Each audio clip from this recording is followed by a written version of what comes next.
Hey everyone, and welcome to the 5 Bytes Podcast. I'm your host, Rory Monahan. The podcast, as always, is brought to you by my sponsors.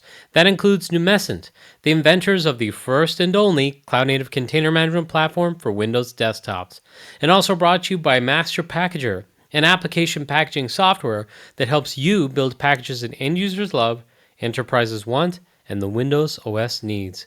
If you enjoy the show each week, you have these awesome sponsors to thank. And now for some news.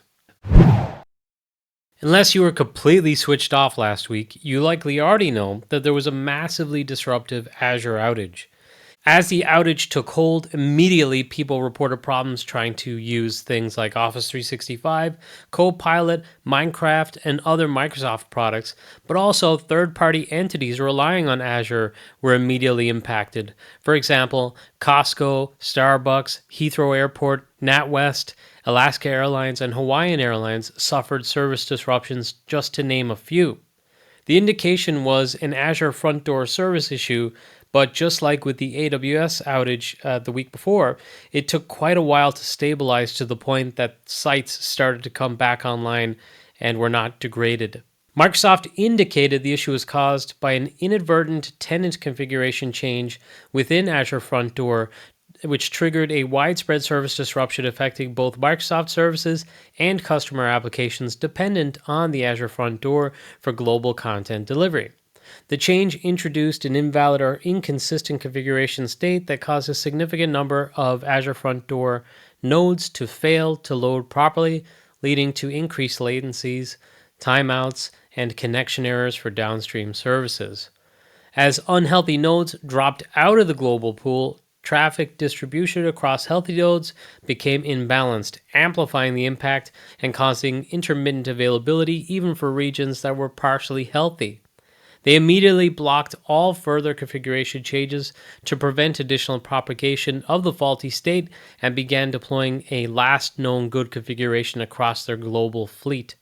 Recovery required reloading configurations across a large number of nodes and rebalancing traffic gradually to avoid overload conditions as nodes returned to service.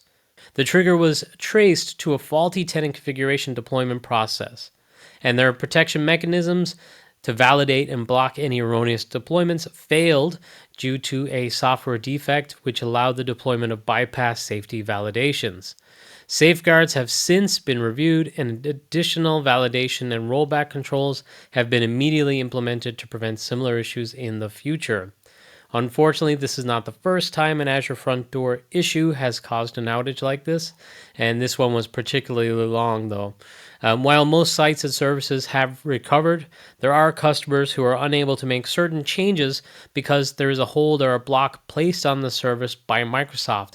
Again, that content delivery network, organizations dependent on it, they'll be pushing changes that will then be hosted on that content delivery network, but that's being blocked at this time. So things have been restored to a point, and people are able to operate again just like they were before the issue, but making configuration changes themselves is currently blocked.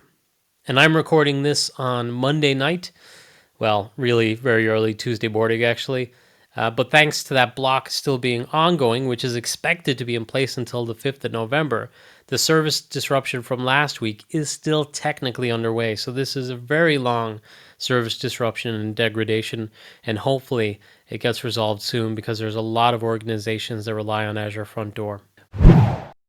Forbes has reported that Microsoft have acknowledged a long-running bug where selecting update and shutdown for Windows updates on a Windows 10 or Windows 11 PC would actually update and restart instead. I've noticed this before, and I'm sure others have encountered it as well. Per Windows latest, this is actually being addressed, and with Windows 11 25H2 build 26200.7019 and newer, PCs will finally shut down when you actually choose that update and shut down. It won't restart anymore. So that's nice, isn't it? The Register has reported that the International Criminal Court, or the ICC, is ditching Microsoft Office for a European software alternative amid mounting fears about being reliant on US technology. The ICC will switch from Microsoft's products to OpenDesk, which is an open source office and collaboration suite provided by the Center for Digital Sovereignty on behalf of the German Federal Ministry of the Interior. The ICC confirmed the migration to the register, but a spokesperson declined to comment further. Previously on the podcast, I covered reports that ICC's chief prosecutor, Karim Khan, reportedly lost access to his Microsoft email account. Microsoft President Brad Smith denied the company had done this, telling reporters, quote, "At no point did Microsoft cease or suspend its services to the ICC," end quote. Yeah, I don't know if anyone was buying that at the time. There was quite a lot of controversy around Microsoft and how some of their Azure services were also being used, which is still under investigation. And this is just one more example of organizations outside of the US looking for Microsoft alternatives. It would be interesting to see how far this goes because obviously Microsoft products are quite entwined in enterprise IT. BleepyComputer.com has reported that an out-of-band security update that patches an actively exploited WSUS vulnerability has broken Hotpatching on some Windows Server 2025 devices. Microsoft in their advisory said, quote, "A very limited number of Hotpatch enrolled machines received the update before the issue was corrected. The update is now offered only to machines that are enrolled to receive Hotpatch updates. This issue only impacts Windows Server 2025 devices and virtual machines enrolled to receive Hotpatch updates." End quote.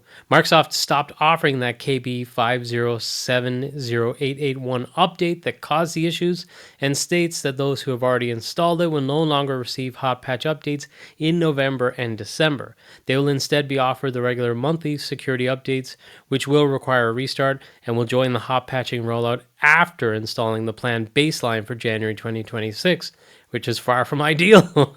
If you're signed up for Hotpatch, it's because you don't want to have to deal with that.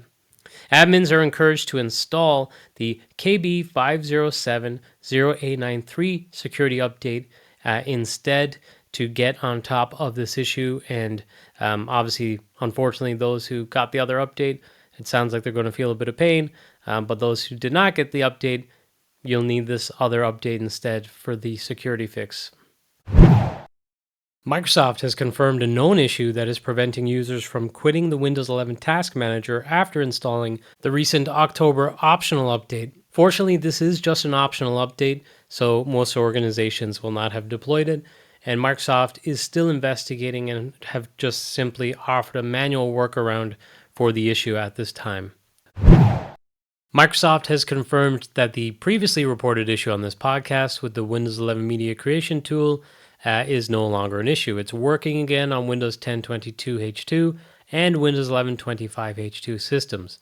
You'll just need KB5067036, which is the October 2025 preview update that was released last week. BleepyComputer.com has reported that the Australian government is warning about ongoing cyber attacks against unpatched Cisco iOS XE devices in the country to infect routers with the Bad Candy web shell.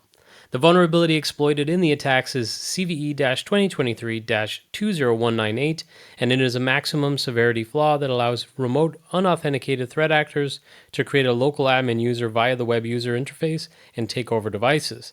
Cisco fixed the flaw, as you might expect, given the CVE has 2023 in it, back in October of 2023. And that was then marked as an actively exploited issue at the time. A public exploit became available just 2 weeks after the actual CVE was disclosed, fueling mass exploitation for backdoor planting on internet-exposed devices. The Australian authorities have warned that variants of the same Bad Candy web shells are still used in attacks throughout 2024 and this year, indicating that many Cisco devices remain unpatched. Well, I don't know, because web shells could have been planted back in 2023, laid dormant, and then being used for an attack. But I guess give them benefit of the doubt and assume that's correct. But a bulletin published in Australia stated, quote, "Since July 2025, ASD assesses over 400 devices were potentially compromised with Bad Candy in Australia. As at late October 2025, there are still over 150 devices compromised with Bad Candy in Australia." End quote. It's believed that even though bad candy can theoretically be used by anyone, the recent spikes can be attributed to state-sponsored cyber actors, and the article from Bleepy Computer also suggests that there is a decline overall in the number of attacks using this vulnerability. Administrators of Cisco iOS XE systems worldwide, including in Australia, are recommended to follow Cisco's mitigation recommendations that they published back in their security bulletin. And also, Cisco published a detailed hardening guide for those devices too, which is worth considering. BleepyComputer.com also reported recently about a member of the Conti ransomware gang who was arrested by An Garda Síochána in Ireland and has now been extradited to the United States. He has been accused of sending ransom notes as part of the cybercrime's double extortion attacks between 2020 and 2022, amongst other cybercrimes that he's also been accused of.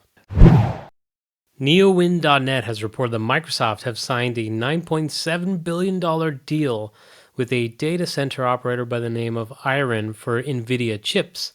For this large figure, Microsoft is granted access to NVIDIA's advanced chips to help alleviate its computing capacity crunch that has prevented it from fully benefiting from the AI boom. It's reported that the sum from Microsoft's prepayment will help Iron finance part of its related equipment purchases.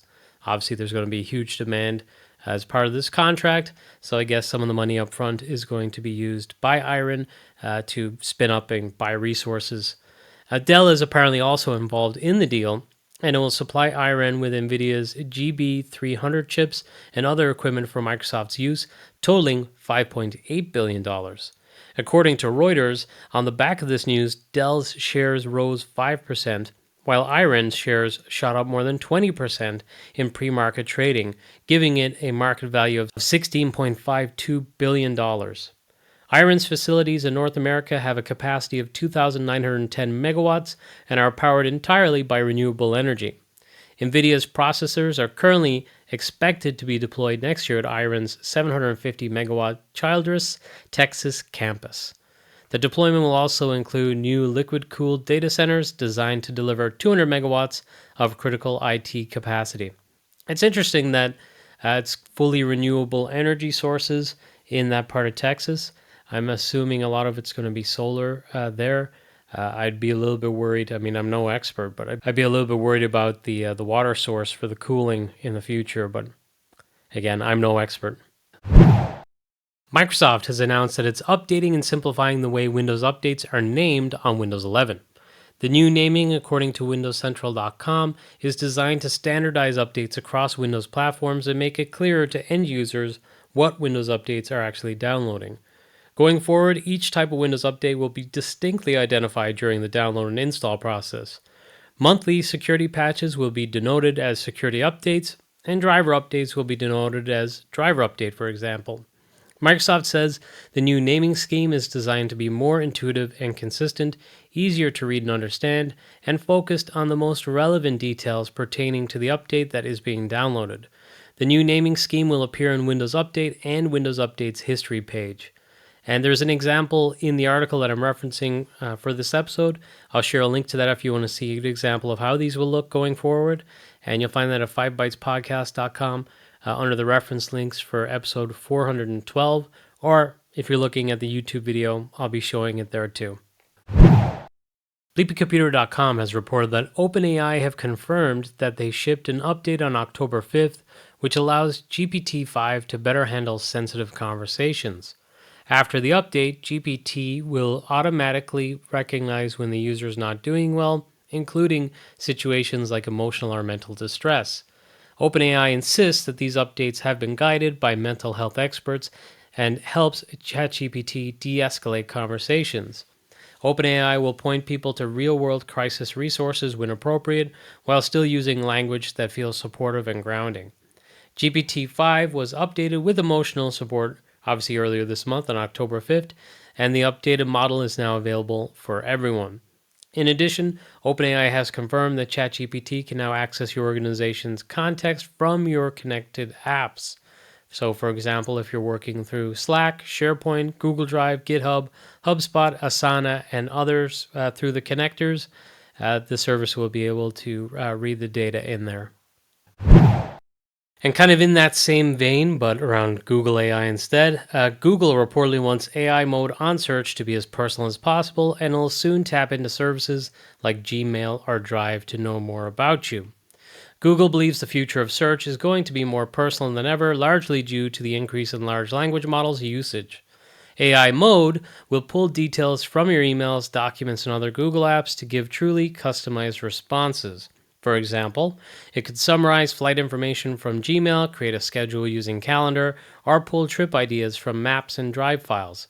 Honestly, this is not really news because it was discussed at the I/O conference. Even that flight usage or example was detailed at I/O, but it is being highlighted once more. So I guess get comfortable with the idea, or maybe go live in a cabin in the woods, disconnected from everything.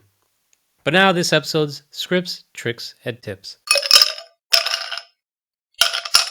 I'm going to keep it short again this week, but this time not because the episode's going long, because it feels like it's the first one that hasn't gone long in a while. But I heard a great podcast called Clear and Vivid that had a guest, Justin Evans, talking about data, in particular, kind of focusing on the lens of how data was used at the onset of the COVID pandemic in New York. And I thought it was a really interesting example of the power of data, but he discusses more and it's well worth a listen. As mentioned on last week's episode, if you're going to be at EUC4, I'll see you there.